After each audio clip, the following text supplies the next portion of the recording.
राधे राधे दोस्तों, आपका हमारे चैनल में स्वागत है। आज हम बात करेंगे अधिक मास अध्याय 10 की कथा। प्राचीन समय की बात है। एक नगर में एक गरीब ब्राह्मण अपनी पत्नी और बच्चों के साथ रहता था। वह बहुत धर्मात्मा और भगवान विष्णु का भक्त था, लेकिन उसकी आर्थिक स्थिति बहुत खराब थी। कई बार तो उसके घर में भोजन तक नहीं होता था।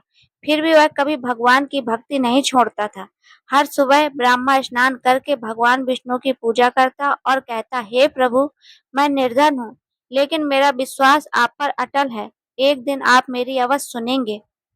ब्राह्मण की पत्नी भी बहुत सहनशील थी, लेकिन बच्चों की भूख देखकर उसका हृदय दुखी हो जाता। एक दिन उसने ब्राह्मण से कहा, स्वामी, केवल पूजा करने से घर नहीं चलता।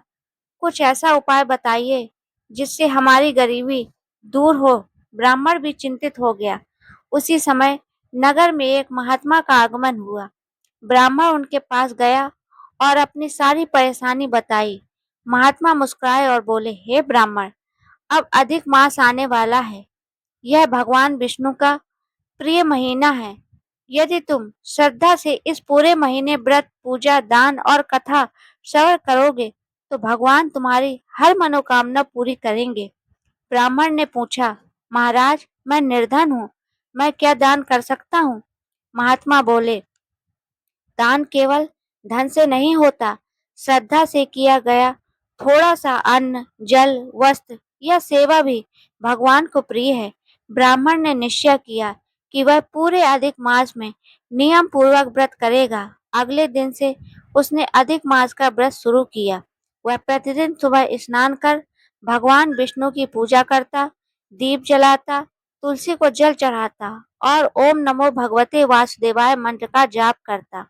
उसकी पत्नी भी उसके साथ भक्ति में शामिल हो गई। धीरे धीरे पूरा परिवार भगवान की भक्ति में डूब गया। चाहे घर में भोजन कम हो, लेकिन उन्होंने कभी पूजा नहीं छोड़ी। एक दिन ब्राह्मण को रास्ते में एक वृद्ध साधु मिले। साधु बहुत भूखे थे। ब्राह्मण के पास केवल थोड़ा सा आटा था, जिसे वह अपने बच्चों के लिए ले जा रहा था। कुछ देर वह सोच में पड़ गया। फिर उसने वह सारा आटा साधु को दे दिया। साधु प्रसन्न हुए और बोले, हे ब्राह्मण, तुम्हारी श्रद्धा और त्याग देखकर मैं प्रसन्न हूँ। भगवान तुम्हारी परीक्षा ले रहे थे। इतना कहकर वह साधु अचानक अदृश्य हो गए। ब्राह्मण समझ गया कि यह कोई साधारण साधु नहीं थे। उस रात ब्राह्मण को स्वप्न में भगवान विष्णु के दर्शन हुए। भगवान बोले, हे भक्त, तुमने अधिक मास में सच्चे मन से व्रत किया, दान किया और दूसरों की सेवा की। मैं तुमसे अत्यंत प्रसन्न हूँ। ब्राह्मण ने हाथ जोड़कर कहा, प्रभु, मुझे केवल इतना आशीर्वाद दीजिए कि मेरा परिवार सुखी रहे और मैं आपकी भक्ति कभी न छोड़ूं। भगवान मुस्कुराए और बोले, कल प्रातः तुम्हारे जीवन की सारी परेशानियां दूर हो जाएंगी। सुबह जब ब्राह्मण उठा तो उसने देखा उसके आंगन में सोने के सिक्कों से भरा एक कलश रखा था। पूरा परिवार आश्चर्यचकित रह गया, लेकिन ब्राह्मण ने उस धन का उपयोग केवल अपने सुख के लिए नहीं किया।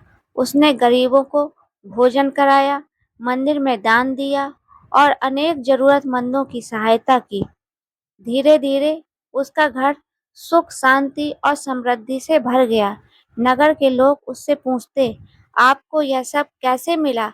ब्राह्मण कहता, यह सब अधिक मास के व्रत, दान और भगवान विष्णु की कृपा का फल है।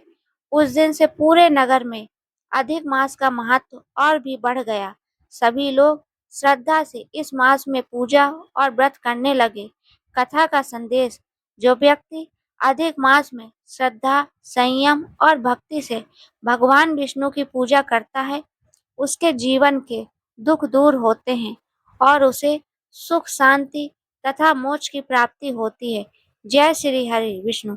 दोस्तों, अगर आपको ये कहानी पसंद आई हो, ज्ञानवर्धक लगे, तो please like, subscribe my channel अद्भुत कहानी में इसी तरह की प्रेरणादायक वीडियो बनाती रहती हूँ।